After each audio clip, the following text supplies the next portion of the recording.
Un autre prétendu secret a fait couler plus d'encre encore et contribue à épaissir le rideau de mystère qui entoure les Templiers. C'est celui de leur fabuleux trésor. L'ordre, c'est vrai, était immensément riche. Fortune qui n'est pas étrangère à sa ruine, et si ces biens fonciers et immobiliers ont été transformés à l'ordre rival des Hospitaliers, on n'a retrouvé nul trésor dans aucune des commanderies. Avertis du complot qui se tramait contre eux, des chevaliers ont-ils pu fuir pour mettre ce trésor en lieu sûr? Beaucoup fouillent encore. On a espéré le trouver au château de Gisors, dans celui de Chinon, où furent détenus des dignitaires de l'ordre, en Auvergne, dans la forêt d'Orient en Champagne, en Angleterre.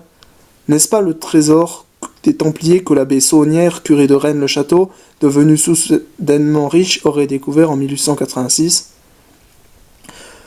Une postérité à la fois fantasque et tragique, mêlant idéal chevaleresque des croisades, fascination de l'Orient, ferveur religieuse du Moyen-Âge et appât du Quin, la légende des Templiers a suscité un grand nombre d'héritiers autoproclamés de l'ordre.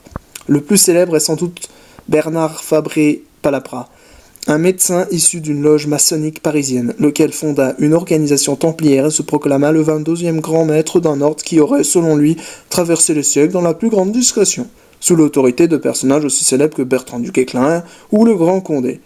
Le 18 mars 1808, l'abbé Fabré Palapra alla même jusqu'à organiser en grande pompe la commémoration du supplice de Jacques de Molay, obtenant pour cela l'aval des autorités. Napoléon fit encadrer la cérémonie par un détachement d'infanterie, sans doute pour contrôler les agissements de ces singuliers templiers. Le Bobard templier a nourri plus récemment une légende nouvelle qui fait des chevaliers du Temple les gardiens du Graal. En 1982, 3 journalistes anglo-saxons publient l'énigme sacrée dans laquelle ils affirment, entre autres élucubrations, que la dynastie des Mérovingiens descendrait des amours du Christ et de Marie-Madeleine, et qu'un ordre secret, le prieuré de Sion, fondé en 1099, durant la Première Guerre mondiale, serait le gardien du Saint Graal. Le même prieuré de Sion refait son apparition en 2003 dans le Da Vinci Code de Dan Brown. Le prieuré serait à l'origine des Templiers, chargé de préserver un sulfureux secret qui menacerait la chrétienté, toujours les amours compromettantes de Jésus et de la belle Marie-Madeleine. Étrange société secrète en fait que ce prieuré de Sion naît de l'imagination d'un certain Pierre Plantard, illuminé et mythomane, et dont les statuts d'association loi de 1901 ont été déposés le 7 mai 1956, et non en 1099, dans une sous-préfecture de Haute-Savoie.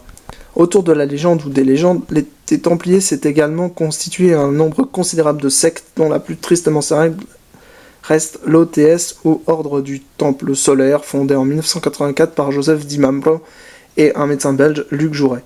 Supposé s'inscrire dans la continuité de la chevalerie spirituelle du Temple composée de fanatiques, il est entré dans l'histoire en 1994 avec le suicide collectif de 48 de ses membres qui pensaient, une fois purifiés par le feu, devenir d'authentiques maîtres secrets du Temple. Ainsi, un ordre parfaitement public, fondé par des chevaliers sincères et intègres, n'a-t-il cessé au cours des siècles d'engendrer des sociétés secrètes et parfois dangereuses se réclamant de lui et continue aujourd'hui à alimenter bien des mythes.